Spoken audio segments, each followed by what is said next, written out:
Okay. Hello, everyone. I'm right in that. Great. Hi, everyone. My name is Priya. I'm the head of adult services here at Forbes Library. Thank you so much for coming out. If you have questions or ideas about this program or future events here at Forbes Library, please come find me after the event and let's talk. You're here in the Calvin Coolidge Presidential Library and Museum, which during the day is open for walk-in folks. So if you have not been in this space yet, please do consider coming back and exploring the collections we have. For those of you here in the room, if you need a restroom or water fountains, head out this door through the gallery into the Arts and Music Department. Take a left and you will find 2 restrooms and a water fountain. If you need an exit, through the gallery and to the right. And we are live streaming this event tonight, so hello to our friends watching from home. For their benefit, anything spoken into the microphones is audible to our friends at home. So if you have questions at the end, either say it very loudly or I'll ask Bruce to repeat the questions so that friends at home can hear.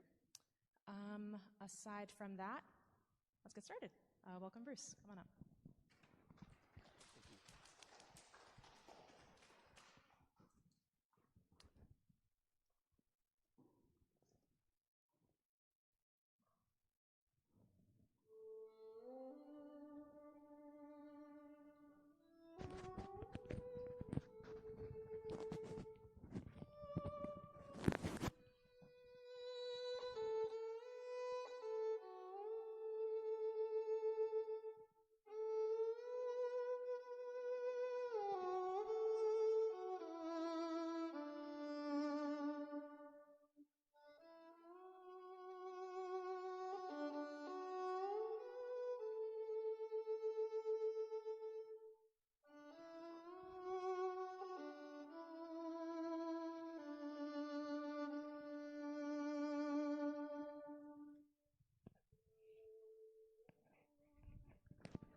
Sorry about this. One morning last fall, I found myself driving along Miller's River as it wound through western Massachusetts, Route 2, for those of you who know it. The sun was a pale disk burning through wisps of gauze. Mist rose over the rolling river, soaring above autumnal reds and yellows. Despite my destination, Boston, it suddenly seemed as if I were crossing the Appalachians, headed for a better country, a country I used to know. Moved by the scenery, I flipped my phone to my favorite American song. You know it. Above the din of our times, you can still hear it. Oh, excuse me. I don't want Bill Monroe's version.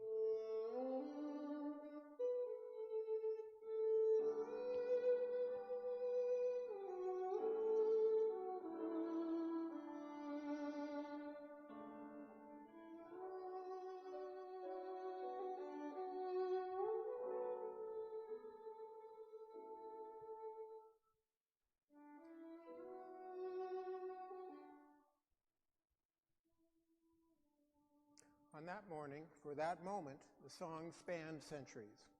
And as it bound up the wide Missouri, I drove deeper into the country that I knew again. The road took me along the river, the shadowed gorges above quilts of birch and maple. The chorus swelled and the song ended, only to be played again with the tip of a finger. What I love most about that song, and believe me, I love it, Shenandoah, is that no one knows who wrote it. It turns out I found out that it was a shanty song, actually sung along rivers by boatmen in the 19th century. We do not know where in America it was written, nor are we certain what this Shenandoah is exactly. This much I knew. The Shenandoah is a gorgeous valley in Virginia, I hope you've been there, but the wide Missouri does not flow there. It's a long way away. Was the singer bidding farewell, heading west? Perhaps, but early on another interpretation arises, and I will not sing it for you, but "O Shenandoah," some of you know this, "O Shenandoah, I love your daughter, away you rolling river." So, Shenandoah was also, as it turns out, a Native American chief. But the song makes scant mention of natives. Was it written by that great songwriter, traditional? The song's aching beauty proved that the tradition knows us, knows our longing, knows our dreams, and knows how often dreams shift into sad, minor keys. As the road bound me on toward Boston, I listened to the song perhaps 20 times, playing and replaying all the versions on my iPhone. Bruce Springsteen, Pete Seeger, the cello version from Ken Burns' Civil War, on and on. I just couldn't stop listening. Later back home, I found a version by Arlo Guthrie that, with a meaning not quite so dreamlike. Get this one. The chief disdained the trader's dollars. Way, hey, you Rowan River, and my daughter you shall never follow. Away. These I learned were the original lyrics. Suddenly Shenandoah was not a story about longing, but a story of betrayal and taking. Because along comes a Yankee skipper who sold the chief the fire water, way, hey, you Rowan River, and across the river he stole his daughter away. So, Shenandoah, my new American anthem, is really about getting Native Americans drunk and stealing their daughters. This haunting song started as a celebration of deceit and plunder. Part of me accepted this as the old folk tradition, but another part said, oh wait, it's so lovely. Which Shenandoah should we sing?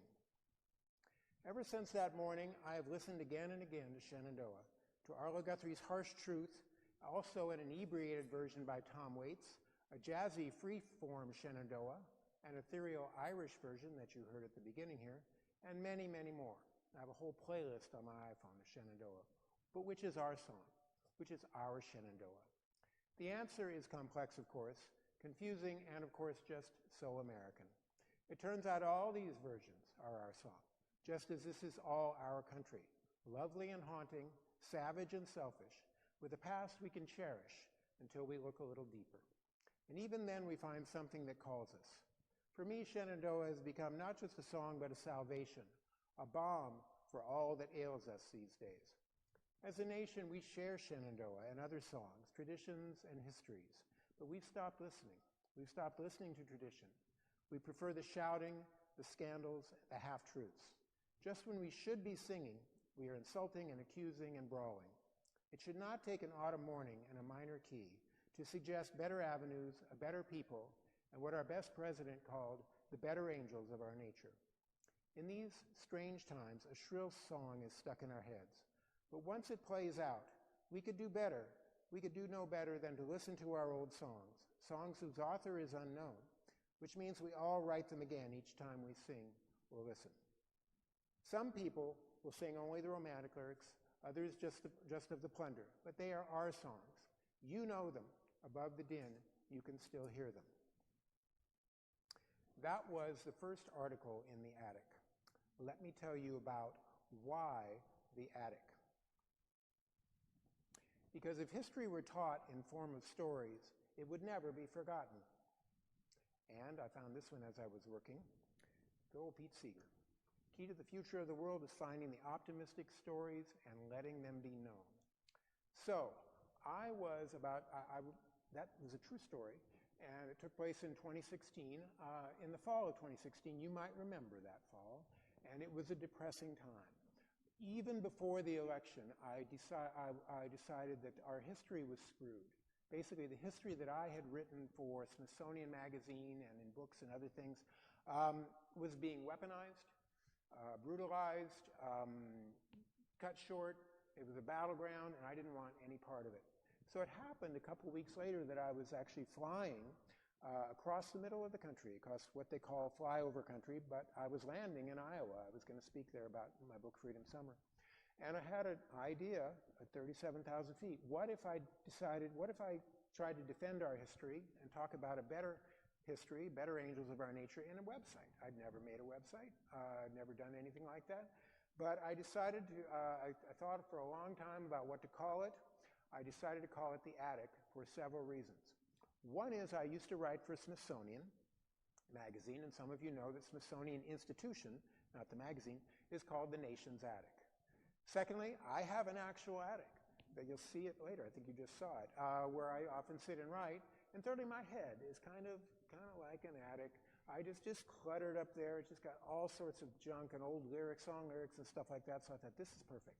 I'm going to write a thing called The Attic. And I learned how to make a website. That was 7 years ago. I've done it 8 years ago. I have done it every week since Inauguration Day 2017. There are no politics, no contemporary politics, no rage, none of that back and forth. It's all about what I call a kinder, cooler America. Let's go to it again. Another example. This is from one that was called A Poem and Its Parodies. Rutherford, New Jersey, 1933. Early in the Great Depression, a New Jersey doctor comes home to find a note on the icebox. Dear Bill, I made a couple sandwiches for you. In the icebox you'll find blueberries, a cup of grapefruit, a glass of cold coffee. On the note went, ending, love, floss. Please switch off the telephone. Your average doctor would have eaten the sandwiches and switched off the phone. But this doctor was also a poet. A decade had passed since his last collection.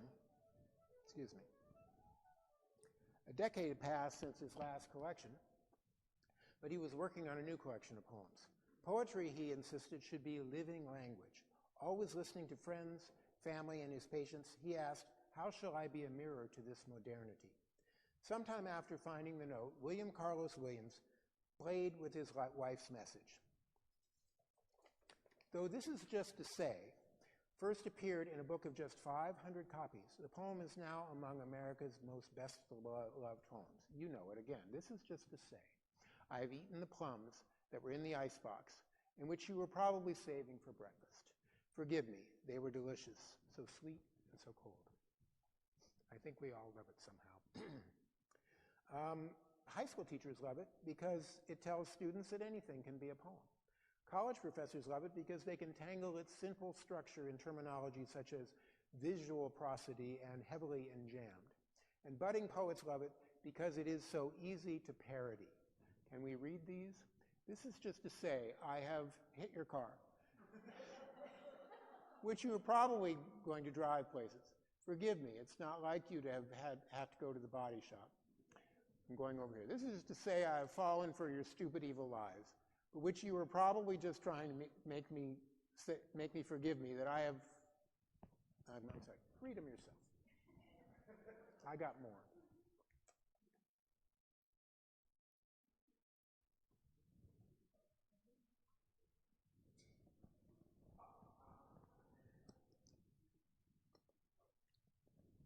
William Carlos Williams has been called a cubist and a modernist, but this is just to say made him poetry's populist. Reading Williams, one professor noted, quote, each reader is left free to construct a poem, and the reader becomes the owner of the resulting poem. So, the parodies began in 1960 with Kenneth Koch's Variations on William Carlos Williams.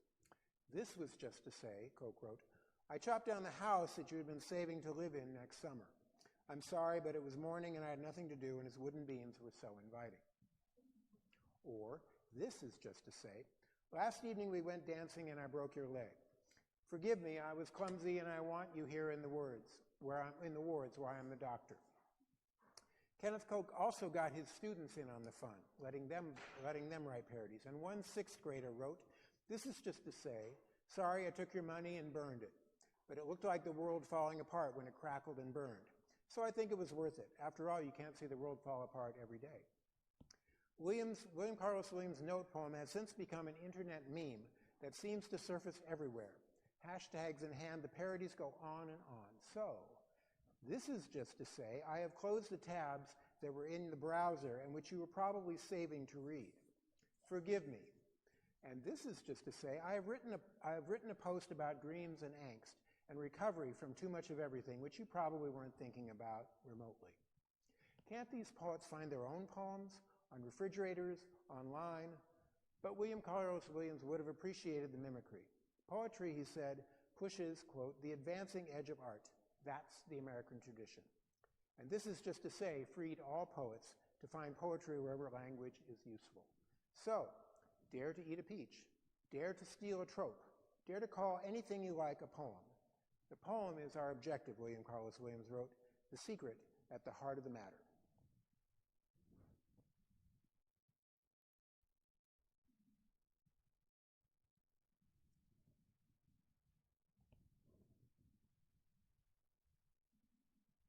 Thanks again to my friend and next-door neighbor, who I hope will be here. I live next door to a guy who wrote a National Book Award-winning biography, William Carlos Williams, Paul Mariani. So, Paul, if you're out there, thank you. The next question I want to ask, or want you to ask, is how the attic? Remember we had why? How the attic? Well, first of all, how do I do this? There's been 350 something like articles. I never thought it would go on this long. It's getting very cluttered in the attic, which is why I will ask you in a little bit to do your own rummaging. First, it starts with basic brainstorming. I try to think up something. If I'm reading something about sounds clever or unique or cooler and kinder and cooler, I write it down and I have a list. I work about 6 weeks ahead. I usually know what's coming up, and then all of a sudden I panic because I've used them all, and then I go on. The criteria is to be, as I say, kinder and cooler. I think that almost needs no introduction in the America that we have now. Nothing will make the attic that is not kinder and cooler, and I've added smarter and saner on occasion. As I said, there is no politics, contemporary politics, but when you write about Woody Guthrie and Dolores Huerta and William Carlos Williams and W.E.B. Du Bois, people know where your politics are, but I try to keep the main current politics out. Our current president's name has never appeared in the attic, and it never will. So, and I don't write about me. Generally, I have one coming up where I'm in it a bit. But although some people think I should, and people like that personal touch, I do not like the current trend of always putting yourself in the first paragraph of any story. Even the New Yorker does it now. It's always about where I was, etc. I don't do that. So I don't call this a blog, because most blogs are about me. It's an online magazine. And that's me, by the way, in the attic.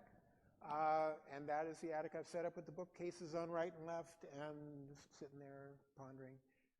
And it's an examination of America from many different ways. Let's take another way. I hope I can get through this without being too sad. Washington, D.C., 1979. And then the healing began. The war killed 58,000 Americans and 2 million South Vietnamese. Thousands of veterans took their own lives. Thousands more struggled with PTSD. By 1979, the image of the Vietnam vet was of a psychological basket case. A wounded America, one Washington Post op-ed article argued, needs a memorial.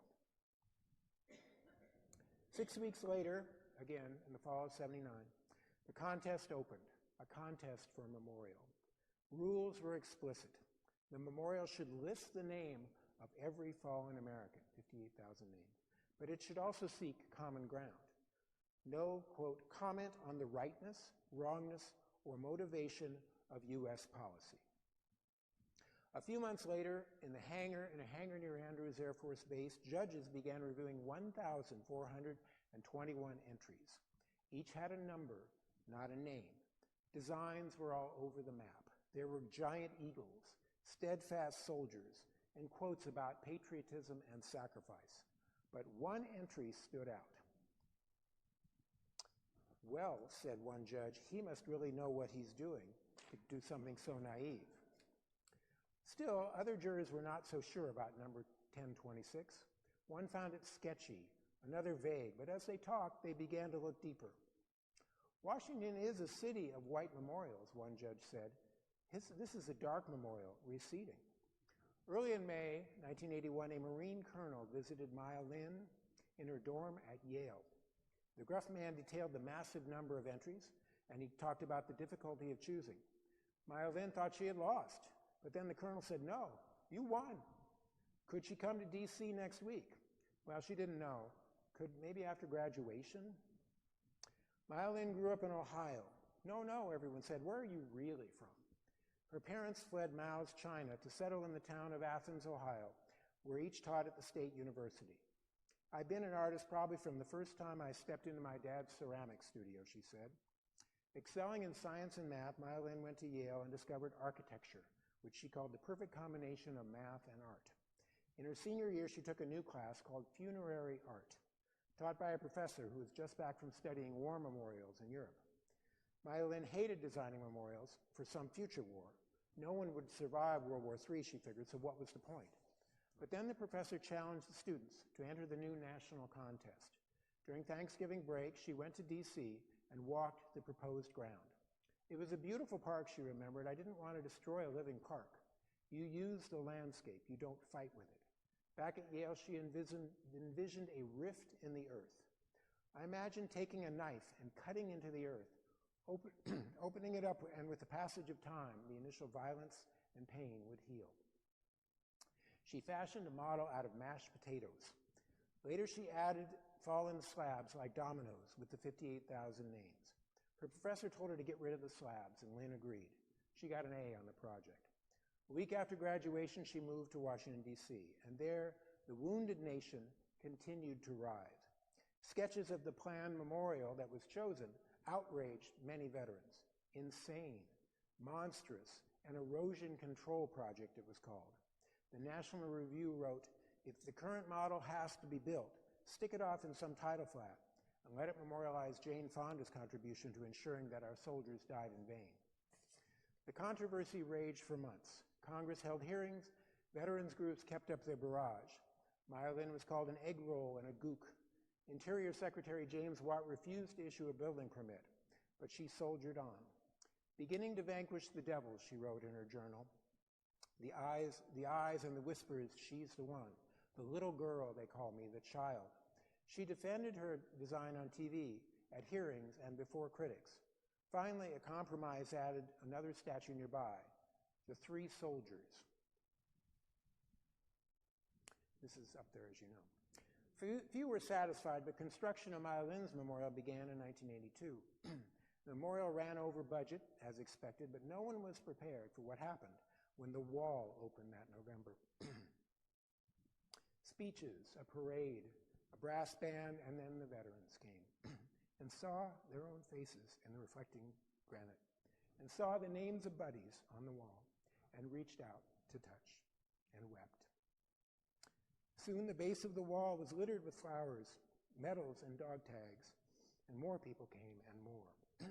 3 million people visit the wall each year. Few ever forget it.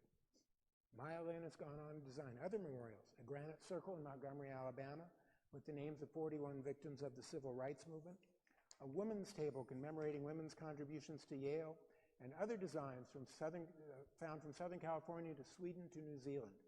Today, she runs the Maya Lin Design Studio in Manhattan, but it was her vision as a 21-year-old college student that helped our nation heal. "As you read a name," she wrote, "and touch a name, the pain will come out. I really did mean for people to cry. Then turn around and walk back into the light of the present."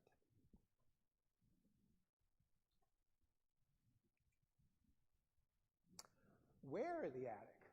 Where will you find the attic? On your website, on your browser, of course, and I'll show you the website eventually. This is from my analytics. Every website I've learned has extensive analytics of who's reading and where they're from. I'm proud to look at the number at the top.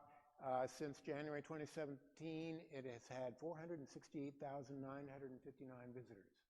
It's getting pretty crowded in the attic. And these are the countries. Most of them, the shaded ones, obviously most are from the United States, but only 2/3. A whole bunch are from India for some reason. I even wrote an article about Vivekananda, the Hindu sage who came to Harvard in 1895, just hoping my readers in India would hop on. Awful lot from mostly English-speaking countries, Canada, England, Australia, but all sorts of people. I don't know who the 500 or 700 people are from Bangladesh or from Sri Lanka or from South Africa or Madagascar, but probably Americans, let's face it. So more than 100 countries in all, 70% from the US. The next highest are India, Canada, UK, Germany, Philippines, and Australia. That's where you can find the attic, except, of course, on your own browser. Let's move along to another one. I like this one. It's called In Love with America's Names. It was the longest field trip in history. So long that we called it highway history. Yes, I put myself in this one. True story. During the summer of Apollo 11 and Woodstock, 1969, I'm going back to high school now, 30-some high schoolers, I was lucky to be one of them, studied for 3 weeks in the classroom, then set out by bus to tour America's past. We flew to Detroit. and then we hit the road. Henry Ford's Museum to Boston's Freedom Trail, hotels and burgers and seeing girls in their pajamas. But what I most remember is intercourse. Pennsylvania, that is. My teachers had a sense of humor. Pennsylvania, I'd never heard of it. Amish buggies and hats and beards, and then there was that place name, a gift for wisecracking teens. Our teachers took us to intercourse just to send postcards back home, stamped intercourse. We spent a half hour before heading on, and when we're pulling out of intercourse, one student said, I've never been back, but ever since I have been in love with America's names. It seems I was not the first. This is from Stephen Vincent Benet. I have fallen in love with America's names, the sharp names that never get fat, the snakeskin titles of mining claims, the plumed bonnet of Medicine Hat, Tucson and Deadwood and Lost Mule Flat. Like Stephen Vincent Benet, I find our heritage on maps, maps to contain our collective character. Before enjoying intercourse, so to speak, I thought the only funny place name in the world was Lake Titicaca. But I soon went searching for America's names, and Pennsylvania was a good place to start. Luckily, I had Google Maps, and I also had, back then I had no Google Maps, I had to scan an atlas. Sprawled on my carpet, I let my imagination roam across Pennsylvania, beyond intercourse to Bird of Hand, King of Prussia, Tire Hill and Snowshoe, Star Brick, and in the state's mountainous middle, right in the middle of the state, Jersey Shore. It was a long way to distant Pennsylvania, but along the way I passed through Boston, Pennsylvania, and Bethlehem, Frisco, Scotland, and California. California, Pennsylvania is an hour south of Pittsburgh, not far from Lover, Crucible, and scenic Scenery, Pennsylvania. If you get to Drunkard, turn back. You can't miss it. Once I'd gone from intercourse to Drunkard, which usually traveled in the other direction, I paged on to other sites. Texas names towns after people: Alice and Anna, Clyde and Clint, Louise and Lolita. Western towns are haunted by death: Deadwood, Death Valley, and Tombstone. The South abounds with biblical names: Jericho, Mount Zion, Nazareth. New Jersey names are so colorful that folkie Dave Van Ronk made them into a song. I'm going to skip to the guitar part. Listen to Dave sing Just the Names without a guitar here.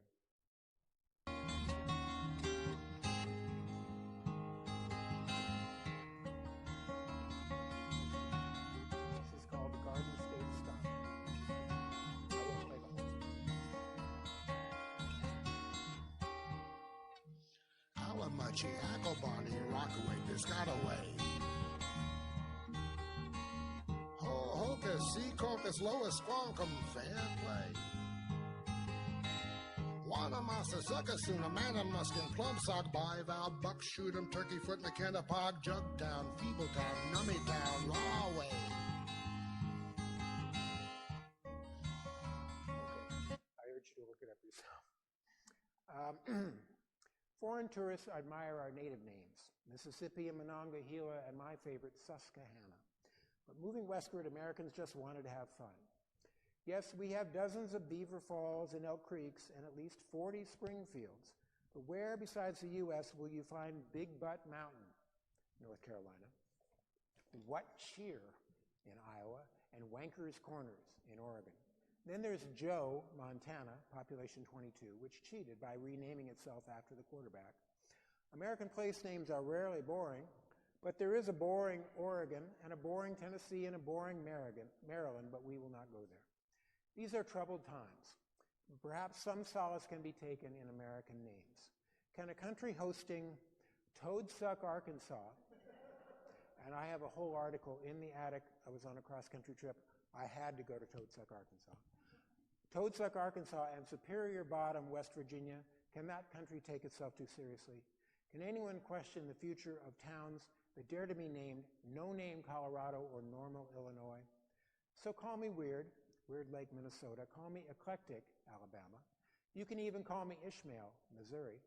But I have fallen in love with American names, the sharp names that never get fat. And if you don't agree, you can go to hell.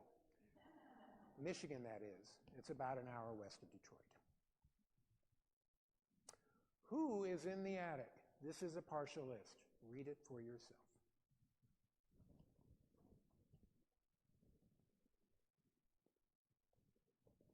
Some you know, some you don't know, some you will know. On and on and on and on. Secretariat was one of my favorites. I believe I am the only publication to do William James, the philosopher, 1 week and Wavy Gravy the next week. And on it goes. It is now your turn to rummage. What I'm going to do is divide you into two, from Tom over and from Martha over. You can see here the categories that are in the attic. There are about 10 of them that you have to choose from. Teachers, folkies, builders, wonders, dreamers, wits, American places, heroes and sheroes, rebels, what haven't I done, builders, artish, bookish. Those are the categories. Let's go to the attic. And this is the actual site. Next week Sunday I'm doing alligators in the sewers and other urban legends. I'll take you up through what it looks like. Always has a quote at the beginning. These are the most recent articles. These Swingin' with the Sweethearts was the International Sweethearts of Rhythm, a all-female jazz big band in World War II, et cetera, et cetera. We have a membership drive going on right now, and you can get any of that merch. Then I started Attic Clickbait. Everybody loves clickbait at the bottom, so Richard Feynman, Molly Ivins, and the Movie Network for this week. But next week it'll be different. So these are the categories. Group over here, pick a category. Hang on. Dreamers, wonders, talk it over, or someone just shout it out. Wits, rebels, bookish, or artish, or teachers, folkies, builders, heroes, and sheroes, American places, or wits. When you pick a category, I'm going to go show the category, and they'll pick an article. I'll read a little bit of it. I'm not going to read the whole thing. And then we'll do a few of these so you get a chance to rummage. What do you think? Dreamers. Okay, let's go to Dreamers. It's as easy as this. Some of these go on for pages and pages. But so now you folks over here are supposed to pick a dreamer. So you got Ray Bradbury, you got Burning Man, you got Edwin Hubble of Universe. This guy's named Gypsy Boots. He was the first guy to make health food. Mary Oliver. Edwin Land and his magic camera. The Twilight Zone. Jackie Kennedy. What else? Black Mountain College. Edward Goddard. Family of Man. Neon skateboarding. It goes on for 2 more pages. What do you think? Pick one. I'll just read the first part of it. What was it again? Black Mountain College. I'm going to have to read this. I didn't prepare this, and I don't want you to sit there and read it. So, Black Mountain, North Carolina, summer of 1933. In the foothills of the Smoky Mountains, just months after FDR promised a New Deal for the American people, a gaggle of disgruntled professors started a new college. Prospects for Black Mountain College were not good. Unemployment was 25%. In the Depression, breadlines and hobo camps dotted the American landscape. In higher education, art and music were an afterthought. Well down the food chain for business, economics, and humanities core of Latin, English, and American history. But classic scholar John Andrew Rice and his fellow founders were fed up with academia. Recently dismissed or resigned, fired really, in disgust from a small college in Florida, they decided this new college would be different. There would be no pomp, just circumstance. Circumstances that led to students being something, not just getting something. After a summer of scrambling to find a campus, faculty, and students, and funding, Black Mountain College opened that fall. The college lasted just 24 years, but we are still talking about it. About its spirit, its freedom, and the revolutionary art, music, dance, and poetry it jump-started. Becoming a kind of Shangri-La for avant-garde art, Black Mountain College struggled through the Depression, nurturing eccentricity, innovation, and hope. By 1940s, the college was an incubator of genius. One more paragraph.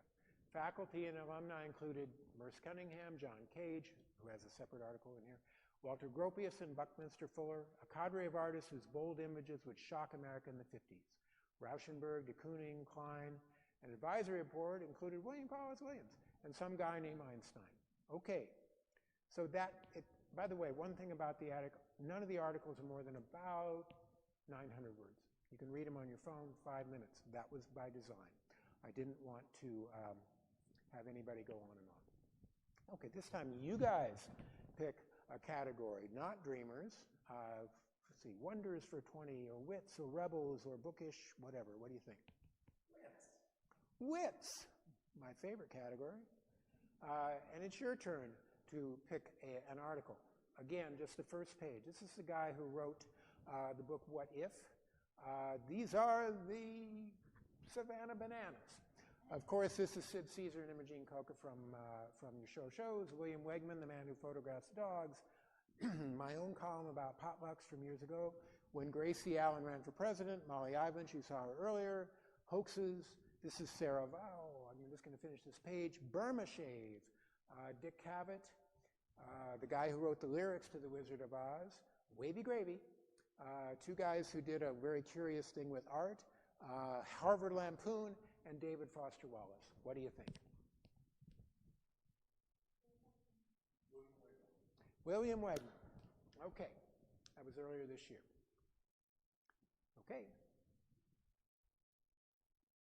Get some great pictures out of this anyway. Manhattan, spring 1970. Man Ray was restless. Raised within romping distance of Santa Monica Beach, the spry Weimaraner was being tortured by 6th Avenue and 27th Street. Then one day, Man Ray was in the back seat when William Wegman spotted a beech tree and said, "Beech." The dog's head corkscrewed, and Wegman had an idea, a video, a spelling lesson with Man Ray listening patiently as Wegman reviews the dog's dog spelling errors, and watch is something I use. I like to put a video in as often as I can. You've got P-A-R-K was spelled correctly. And that was good. Wait a minute. And you spelled O-U-T right. But when it came to beach, you spelled it B-E-E-C-H, which is like the, there's a gum called beech nut gum. But the correct spelling is, we meant beach like the sand. So it should have been like the ocean. B-E-A-C-H. As Instagram proves, many dog owners consider their pooches photogenic. Dog photos, surpassed only by cat candids, saturate social media, but there is only one William Wegman. Since the 1970s, when he took a hiatus from painting to photograph Man Ray, Wyman has been the guy who makes large, colorful photographs of dogs. While it's easy to dismiss Wegman as a dog guy, the dog guy, critics know better. Dogs or no dogs, the New York Times wrote in 2006, Mr. Wegman is one of the most important artists to engage in to emerge from the heady experiment of the 1970s. Anyone can snap photos of their beloved dog or Fido, my dog Mavis. But Wegman blends a wry sense of humor with an artist's visual vocabulary, creating images that are clever, charming, and somehow, even with dogs, human. It's not all about the dog, Wegman told Paris Review, but it is too. The dog is entirely the muse here. Anyway, you get the idea, and let's just look at his photos anyway. And we go on. I like this one.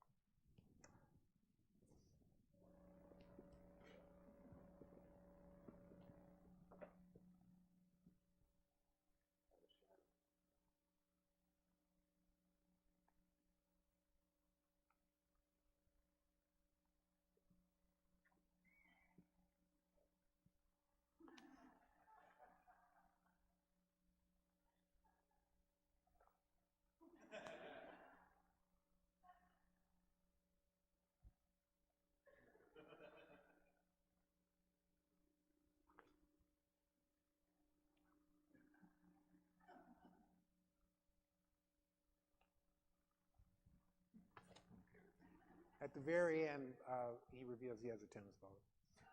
Man Ray was very celebrated, very, very well known. Village Voice wrote him up, and then Man Ray died, and Fay Ray came along.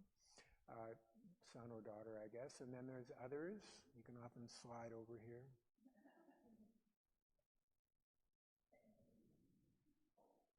Anyway, you get the idea. He works quite hard on these and poses them and does entire videos. Okay, we'll do two more. Let's go back to the attic and we'll go back to the categories. It's your turn to choose a category again. So let's go to this group. Teachers, folkies, builders, heroes and sheroes. You can't see all that. American places and lists. Don't choose lists. There are a lot of lists on the attic, but it's just a list. So, what do you think?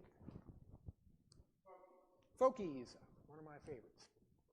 Beyond. Oh, sorry, got the wrong one. Okay, I'm an old folkie myself, so you wouldn't be surprised to find Rhiannon Giddens, Hank Williams, John Hartford, Woody Guthrie. That's about how he wrote This Land Is Your Land. Steve Goodman, very sad story. Bernice Johnson Reagan, Apple Shop in Appalachia. A trip that I took to the real Woodstock, Alan Lomax, Blind Willie Johnson, there's Shenandoah. Jug band music and Elizabeth Cotton. What do you want? Somebody else. Blind Willie Johnson. Get ready for some music. I hope it plays. There's a lot of music on the attic. It's wonderful to be able to put in videos and whatever I can. I have a whole section called I Hear America Singing, which I will just play right off if I can. Here we go. Because I want you to hear what you're about to. You know this too, probably.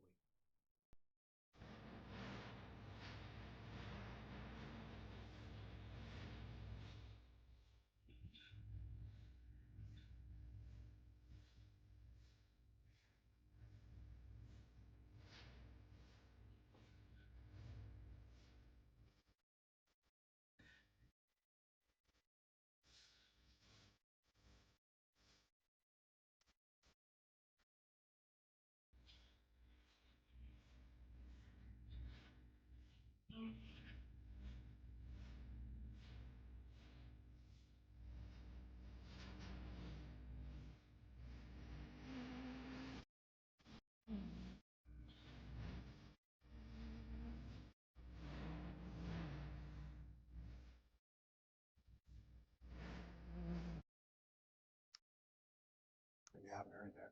The guitar growls, moans, weeps from deep in some dark universe, an aching cry soars and plunges into a gutter of woe. Without words, the soft tenor laments all of life, death, suffering. Before the song is finished, human anguish is distilled into the blues. The title comes from an old hymn, but the song was grown fresh from the earth. Dark was the night, cold was the ground. Lyrics suggest the crucifixion. Dark was the night, cold was the ground on which our Lord was laid. The singer fancied himself a preacher, and most of his songs were spiritual. Jesus, make my dying bed, John the Revelator, God moves on the water. But we have all spent dark nights, all felt the cold, cold ground, and Blind Willie Johnson knew our sorrows better than any other bluesman. Those songs have been covered by Bob Dylan, Bruce Springsteen, Eric Clapton, Led Zeppelin, the White Stripes, and others. Little is known about Blind Willie Johnson, and what is known keeps changing. He was born in Pendleton, Texas. No, in Temple, Texas. Sorry, make that Independence, Texas. In 1902. No, in 1897. Died in 1945, of pneumonia or malarial fever. But listening to Dark Was the Night, you just know he died of sorrow. Overshadowed by that other Johnson of the blues, Robert Johnson of Crossroads fame, Blind Willie was one of a half-dozen bluesmen whose nickname was his fate. Blind Willie McTell, Blind Blake, Blind Lemon Jefferson all had a personal darkness that flooded their music, but Blind Willie Johnson suffered the most. I won't go into how he got blind, etc., but there is one redemption. He is one of the songs that's on that record in the Voyager. I have an article on Voyager here too as well, that's going out into space with Beethoven and all sorts of other music, Sousa marches. So Blind Willie Johnson, we will rummage for one more. So it's your turn to pick a category. I'll let you pick. It is, right? So whichever one. We've done wits. I don't remember. Anyway, folkies. So artist. The artist, my wife, picks an art. Okay. And again, it goes on for 2 or 3 pages, but there's William Wegman again. In this case, art also means different kinds of things, music, etc. Route 66 has an artist in residence. This is one of my favorites, the Ice Flowers of Snowflake Bentley. This is Gordon Parks, Scott Joplin, should be in Fokies, I think he probably is. This is a wonderful project of taking pictures of all 562 nations. Lowriders, that one we saw earlier. Ansel Adams and his group, Maxfield Parrish, Grandma Moses, really cool orange crates, Mass Mocha, Cadillac Ranch, where I actually did visit in Texas, and Dale Chihuly, the glass artist. Your pick.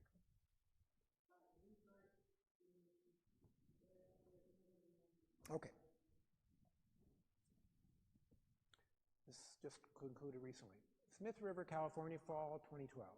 On the edge of this native nation of 120 people, along the foggy, windswept Oregon border, the tribal council assembles.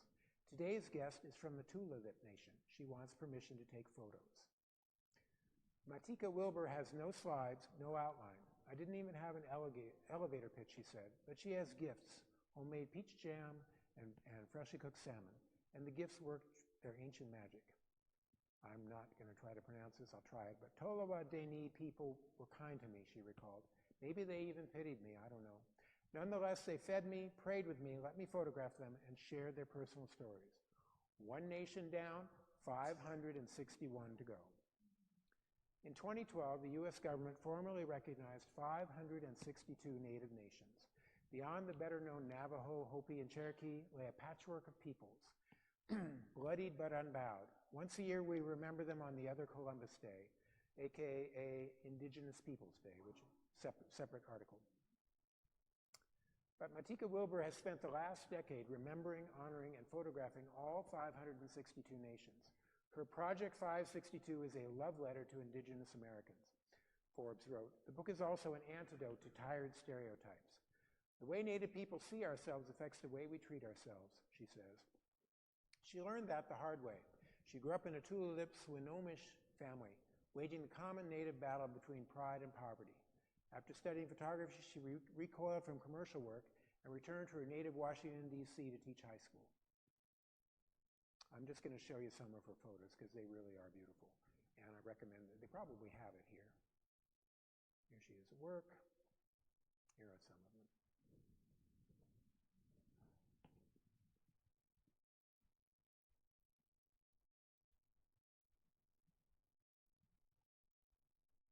Took her, I think, 10 years to go all around and visit everybody. There's a video with her, some final photos. There's about a half dozen articles about Native nations in here. I wish I had more. So if you have anything to recommend. And is that 3 or 4 that we've done? Okay, so thank you for rummaging. Let's go back to your regularly scheduled program. As I say, there are more than 350 articles in here, so it's getting cluttered, but that's the whole idea, is that people will go up there and maybe read this week's article, but it's more important that they just dive in and do what they can to find, whatever, to stumble across stuff. Okay, let's get this going. And you never know, the intention was, you never know what you're going to find. This will be my final one. This was the second article in the attic. Manhattan, 1935. Belching black smoke and blowing its whistle, the Empire State Express pulls out of Grand Central Station on an October evening, Cleveland bound. On board for the all-night ride are dozens of businessmen, a handful of salesmen, and one poet. The train rattles across an America in despair. 3 years into the New Deal, unemployment is still 20%. As the sun sets, passengers peer out at hobo jungles, houses lit by gas lamps, cities broken and battered. Any mention of the American dream seems like a mockery now, but somewhere in the grim landscape, Langston Hughes begins writing. Let America be America again. Let it be the dream it used to be. Let it be the pioneer on the plains, seeking a home where he himself is free. America never was America to me. Like the nation he described, Langston Hughes wonders when he will touch bottom. The success of his 20s as a leading light in the Harlem Renaissance has flickered. Selling a poem or a story every few months, he has become, he calls, a literary sharecropper. Fate, he says, quote, never intended for me to have a full pocket of anything but manuscripts. That spring, his father died in Mexico, drawing him there with hope of an inheritance. But he loathed his father, who had left the family, and the feeling was mutual. He got nothing. Let America be the dream the dreamers dreamed. Let it be that great strong land of love, where never kings nor connive nor tyrants scheme, that any man may be crushed by one above. Back from Mexico, Hughes went to Los Angeles. Holed up in a $1-a-night motel, he wrote a children's book. It was rejected. Then he failed to get a screenwriting job. By late August, he was headed home to his mother's house in Ohio. But he and his mother quarreled, and he soon left for Manhattan, getting word that his play, Mulatto, was headed for Broadway. The play, however, was gutted by the director. It got terrible opening night reviews. The next evening, Hughes boarded that train for Cleveland, burdened now by new word that his mother had breast cancer. Oh, let my land be a land where liberty is crowned with no false patriotic wreath. But opportunity is real and life is free. Equality is in the air we breathe. There's never been equality for me, nor freedom in this homeland of the free. From Manhattan to Buffalo and beyond, Hughes wrote for much of that evening. Through the eyes of the downtrodden, he described America not as a nation, but as an idea. When he was done, he rode on into the night. As the sun rose over Cleveland, he changed trains and headed home to help his mother. He had no special fondness for this latest poem. The following summer, when Esquire accepted it, he was outraged that the magazine bought just 50 lines. Still, he needed the money. Hughes never discussed the poem again. But the dream described on a train riding through the Depression has crept into our consciousness. The poem rose from obscurity in 1992 when Supreme Court Justice Thurgood Marshall read it to the American Bar Association. It's soon entitled Show at the Museo de Barrio in Manhattan. In 2004, Let America Be America Again became candidate John Kerry's theme. That earned it the title of a new collection of Hughes' poetry. In 2009, Let America Be America Again became part of a hip-hop review. It is now recited in poetry slams and taught in colleges and high schools. YouTube videos recited against a backdrop of patriotic imagery. And the poem rolls onward, cherished by all who see America as an idea and a work in progress. And rather than show you one of the patriotic ones, I'm going to show you this remarkable reading by a woman named Abina Kuhnsen, who is in some market in New York. Let's listen to it. Let America be America again. Let it be the dream it used to be. Let it be the pioneer on the plain seeking a home where he himself is free. America never was America to me. Let America be the dream the dreamers dreamed. Let it be that great, strong land of love where never kings connive nor tyrants scheme, that any man be crushed by one above. It never was America to me. Let's see if I can get her moving again. Let my land be a land where liberty is crowned with no false patriotic wreath. But opportunity is real, and life is free. Equality is in the air we breathe. There's never been equality for me, nor freedom in this homeland of the free. Say, who are you who mumbles in the dark? And who are you that draws your veil across the stars? I am the poor white, fooled and pushed apart. I am the Negro bearing slavery's scars. I am the red man driven from the land. I am the immigrant clutching the hope I seek and finding only the same old stupid plan of dog eat dog, of mighty crush the weak. I am the young man full of strength and hope, tangled in that ancient endless chain of profit, power, gain, of grab the land, of grab the gold, of grab the ways of satisfying need, of work the men, of take the pay, of owning everything for one's own greed. I am the farmer, bondsman to the soil. I am the worker, sold to the machine. I am the Negro, servant to you all. I am the people, humble, hungry, mean, hungry, yet today despite the dream, beaten, yet today, oh pioneers, I'm the man who never got ahead, the poorest worker bartered through the years. Yet I'm the one who dreamt our basic dream in the old world while still a serf of kings, that dreamt a dream so strong, so brave, so true, that even now its mighty daring sings in every furrow turned, in every brick and stone that's made America the land it has become. For I'm the one who sailed those early seas in search of what I meant to be my home. I'm the one who left dark Ireland's shore and England's grassy lay and Poland's plain, and torn from black Africa's strand I came to build a homeland of the free. The free? Who said the free? Not me. Surely not me. The millions on relief today, the millions shot down when we strike, the millions who have nothing for our pay. For all the dreams we've dreamed and all the songs we have sung, for all the hopes we've held and all the flags we've hung. The millions who have nothing for our pay except a dream that's almost dead today. Oh, let America be America again. The dream that never has been yet and yet must be. The dream where every man is free. The land that's mine, the poor man's, Indians, Negroes, me. Who made America? Whose sweat and blood, whose faith and pain, whose hand at the foundry, whose plow in the rain must bring back our mighty dream again. Sure, call me any ugly name you choose. The steel of freedom does not stain. From those who live like leeches on the people's lives, we must bring back our land again, America. Oh yes, I say it plain. America never was America to me. And yet I swear this oath, America will be. Out of the rack and ruin of our gangster death, the rape and rot and graft of stealth and lies, we the people must redeem the land, the plants, the mines, the rivers, the mountains, the endless plain, all stretch of these great green states, and make America again.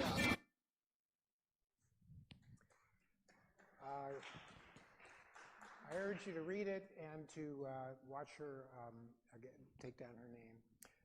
Some people say I'm hiding my head in the sand. I don't agree, and I was happy to get corroboration from that from a most unlikely source. David Byrne of Talking Heads is doing almost exactly the same thing. Let's read his quote.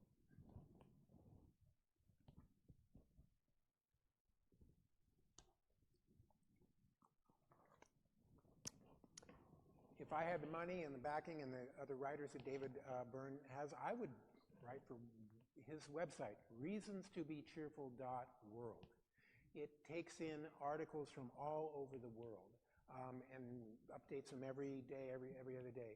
And it's more important to do that from the world because we get stories, we get good stories in America from, in some news. If you read the paper, you can find, the lighter side. We don't get anything from overseas. It isn't disaster, horror, coup, dictatorship. So David Byrne and I are on a crusade, let's say. Finally, When the Attic. You get it if you subscribe every Sunday morning at 7:30 a.m. If you go on, you click subscribe, you put in your email, you get it every week. I say one email per week. That's my promise to you. I know how inundated people are, and so you get that once a week. It tells you what's in there every week. Here's one from a couple weeks ago. It scrolls on down with all the new articles, and that's it. This is Jasper Johns, his version of America. The Attic for a Kinder, Cooler America. Are there any questions?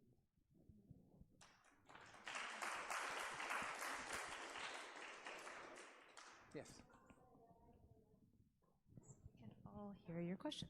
I can speak loudly enough. Okay. I have a couple of questions, but I first wanted to say how much I love the Attic. Oh, good.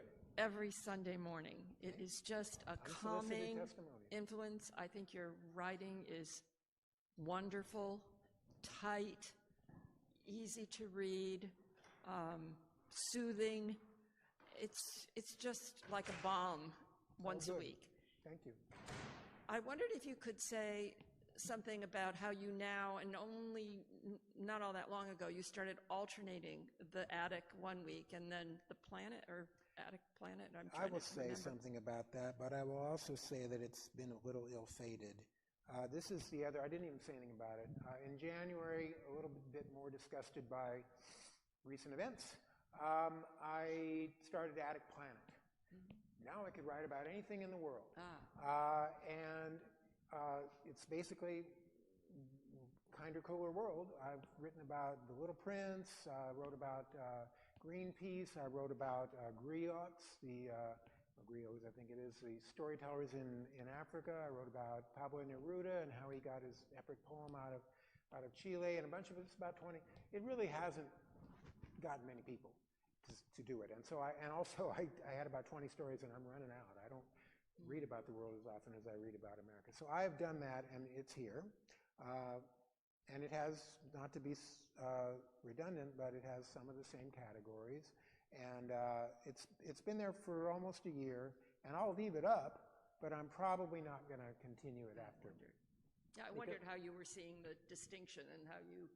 And But it also, is every other week at it's this every point. other week, which means the attic itself just sits there for 2 weeks. Right. And people go back to it, and then they don't go back to it because it hasn't changed. So a few more of these, and then I won't do it anymore.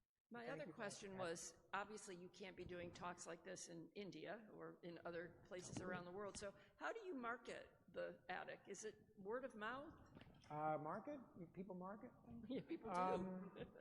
Yeah, just word of mouth. I used to have a Facebook page, but I hate Facebook, and I've tried Instagram and some other things. Mostly word of mouth. I have almost 3,000 subscribers, which is nice. I used to have more than 3,000, but it's dwindling. So that's surprising and pleasing, and it's mostly word of mouth. And how do you manage it? You're not charging for subscription? No. Initially, I had a donation, voluntary, and during the pandemic, I thought this is the better things to be doing. I don't need the money, so I don't take any money for it. Thank you. Keep it up. Okay, thank you. Other questions? Yes. Can you talk a little bit about your transition from being a journalist to a nonfiction book writer, historian, to being the Attic's writer, editor, producer, director? Don't you know already that I don't like talking about myself and what I just said? Hang on, I'm going to get back to the Attic. I wrote for many years. I wrote novels in my 20s, and none of them ever came to fruition or even the light of day. They're still in my attic, by the way. And then I became a journalist for the Amherst Bulletin and the Daily Hampshire Gazette for about 8 years, but my column went on for a long time, a little too long, I think. And in the meantime, I started writing for Smithsonian Magazine. I sort of got in the back door with a humor piece and then started writing regular feature articles for them, which was great. They sent me all over America to write this kind of thing. And so I did that for about 10 years, and then one of those led to a book, which director sets, and then I chose my own, wrote Freedom Summer and Sacco and Vanzetti and other books. And then it gets harder as you don't sell. And so then I decided, honestly, one of the reasons I wanted to do the Attic high in that airplane over Iowa was, I'm sick of having people tell me I can't tell a story. I want to tell this story, and you're saying, well, no, it's, no, and then you go, I can tell whatever story I want now. So I started this so that I could do that. That's the long, short version. Other questions? I think yes. Wait.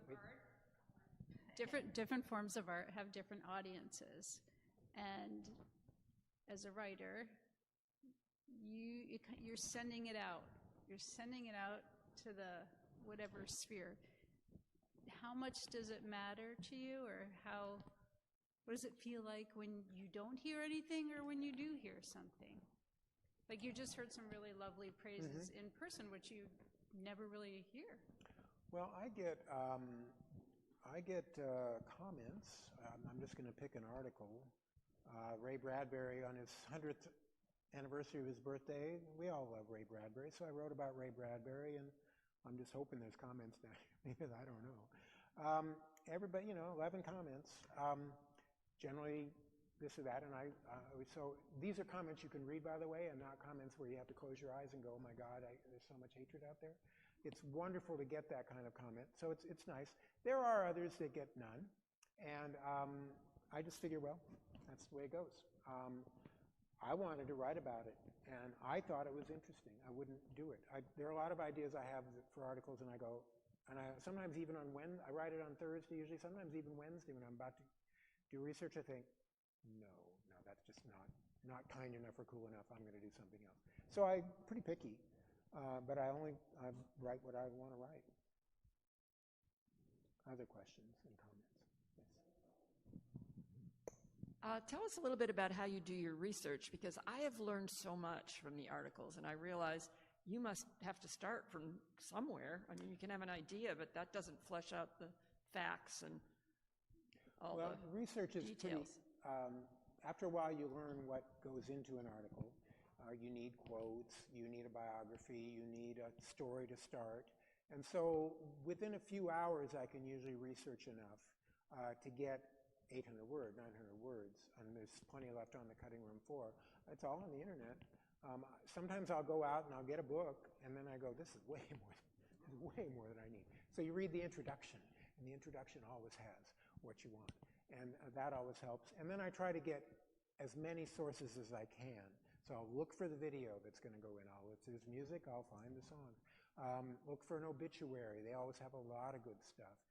New York Times articles, I quote the Times all the time. Other newspaper articles. There's no single source except for a book. No single source on the web tells the whole story. So you do have to hit a half dozen sites. No, I couldn't. Or I could do it and it would take me a week every time. Yeah. I also couldn't publish it. Yes. I have a question. So I feel like so much content on the internet nowadays is promotional in nature, and that mainly social media and all that. But it seems like so much of the content that you write is either historical, educational, like evergreen content that is just fascinating all the time. Have you had anyone like approach you to solicit, like, hey, will you write an article about this thing I'm doing? No, the other way around. Awesome. It would be nice. I get emails once a month from freelance writers, and I want to encourage freelance writers because I used to be one, but most of them begin, I have a great idea for the attic. I love writing about home improvement. And I think, have you read the site?